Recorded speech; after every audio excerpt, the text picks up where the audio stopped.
Hello दोस्तों, नमस्कार। मैं आपका स्वागत करती हूँ अपने YouTube चैनल खुली किताब में। आज हम बात कर रहे हैं कहानी घर जवाई, जो मुंशी प्रेमचंद जी और मेरे बहुत फेवरेट लेखक की कहानी है। कहानी घर जवाई एक ऐसे दिलचस्प सामाजिक कथानक है जिसमें पारिवारिक संबंध और सामाजिक मान्यताओं को बड़े ही सरल और प्रभावी ढंग से प्रस्तुत किया है। घर जमाई के अनुभव अपने और उसके जीवन में आने वाली चुनौतियां, उनके बीच का जो संतुलन है, इसमें इसका वर्णन किया गया है। कहानी में ज़्यादा पात्र नहीं है, पर जितने भी कहानी में पात्र हैं वो सामाजिक सोच को साफ साफ तरीके से उजागर करते हैं।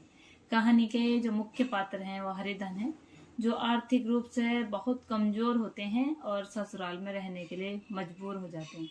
समाज और परिवार कभी उसे सम्मान नहीं देता है। दूसरी गुमानी होती है उसकी पत्नी। ये अपने पति से प्रेम तो करती है, लेकिन पारिवारिक दबाव के चलते खुलकर सामने नहीं आती है, उनका समर्थन नहीं करती है।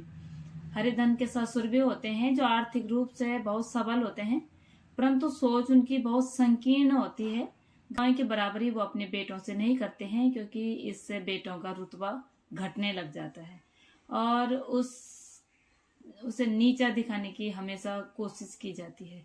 हरिधन की सास भी होती है जो अपने ही पति का अनुसरण करती रहती है और उसको कभी ऐसे मातृत्व प्रदान नहीं करती है। जब एक समय ऐसा भी था जब वो उसे अम्मा अम्मा बुलाती थी और अम्मा बहुत लाड दुलार उस पर लुटाती थी।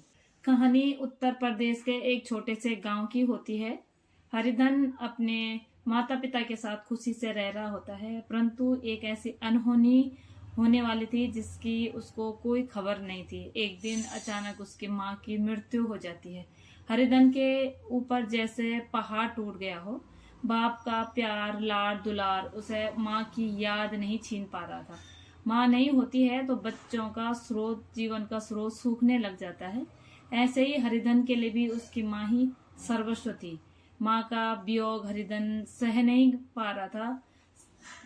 अपनी माँ की यादों में हरिधन हमेशा बहुत परेशान और एकांत जगह ढूंढता था बैठने के लिए, और बहुत मुश्किल उसका समय कट रहा था।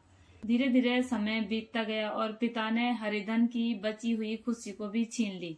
सौतेली माँ का दामन पकड़ा। देखते देखते वो काली घटा उसके समुचित भूमंडल पर छा गई। उसके जीवन का प्रकाश जैसे अंधकार में हो गया था। एक दिन वो घर से निकला और अपने ससुराल आ गया। अपने पिता से वो बहुत खिन्न हो गया था। पिता के बार बार बुलाने पर भी हरिधन कभी उस घर में वापस लौटकर नहीं गया। पिता के देहांत की खबर जब हरिधन को मिलती है तो उसके अंदर एक ईर्ष्यामय हर्ष होता है।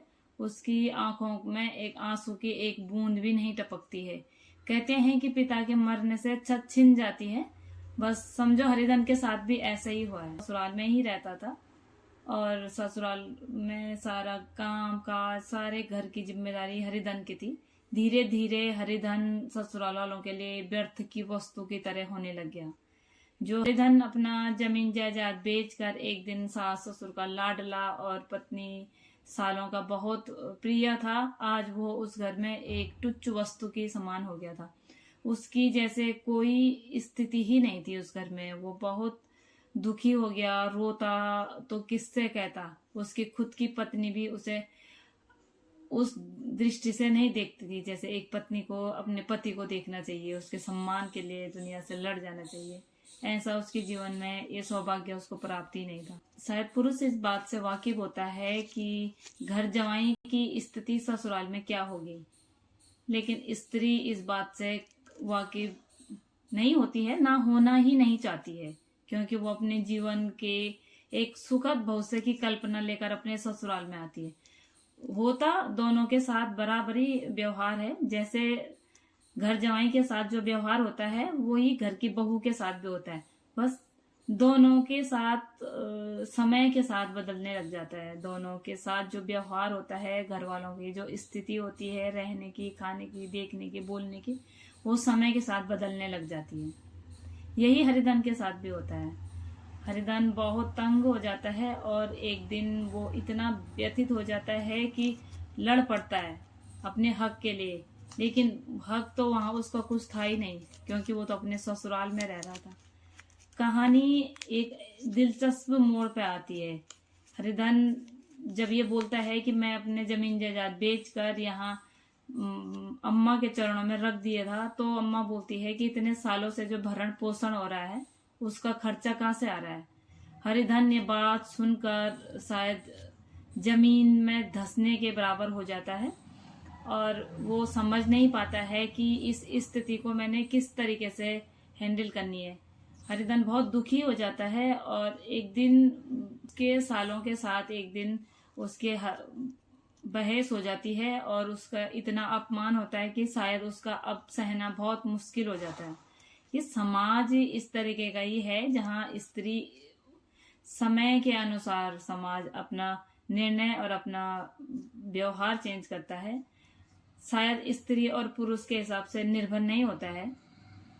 अमूमन क्या होता है कि महिलाएं ही ससुराल जाती हैं, पुरुष अपने ही घर में रहते हैं तो उनके साथ व्यवहार अच्छा ही होता है, और घर जवाई जब ससुराल जाता है तो उसके साथ भी वही व्यवहार होता है जो बहुओं के साथ होता है। एक दिन हरिधन अपना ससुराल छोड़कर अपने गांव की तरफ लौट आता है। जब वो अपने गांव के पास आता है तो जैसा उसका बचपन फिर से जी उठा हो। वो आम के पेड़, वो सारी चीजें जहाँ वो खेला करता था, जहाँ वो माँ के दुलार से एकदम प्रसन्न रहता था, वो चीजें उसके आंखों में वापस जीवंत होने लग गई। रास्ते में हरिधन का दोस्त मिलता है। वो हरिधन को बताता है कि जिस माँ को उसने इतना बुरा माना था, अब वो माँ इतनी बुरी नहीं है। हरिधन अपने घर जाता है और माँ उसे अपने ही स्वार्थ के लिए पर घर में रहने के लिए जगह दे देती है और फिर बोलती है कि घर भी तुम्हारा और ये बाल बच्चे भी तुम्हारे, अब इनकी जिम्मेदारी मैं तुम्हें देती हूँ। हरिधन की माँ उसे ममत्व दिखाती है और उसे अपने पास रहने का आग्रह करती है। हरिधन भी खुशी खुशी अपनी माँ के साथ रहने लग जाता है और कभी लौटकर ससुराल की तरफ नहीं जाता है। एक दिन उसे पता चलता है कि उसकी पत्नी की कहीं और शादी हो गई है। हरिधन दुखी होने के बजाय बहुत सुखी होते हैं, बहुत खुश हो जाते हैं और अपनी माँ से बोलते हैं कि मैं आज एक ऐसे चीज से बाहर निकला हूँ जो मुझे बहुत तंग करती थी, कि कभी ऐसा ना हो कि वो यहाँ धमक पड़े और यहाँ आकर मेरी जिंदगी में फिर से आग लगाए। इस कहानी से हमें ये शिक्षा मिलती है कि जो जैसा भी है, चाहे स्त्री है, जो पुरुष है, जो निर्बल है, जो आर्थिक रूप से कमजोर है, समाज उसे दबाने में पीछे नहीं हटता है। समाज उसे अच्छे से दबा सकता है। ये समाज का अपना एक अभद्र व्यवहार करने का एक तरीका है।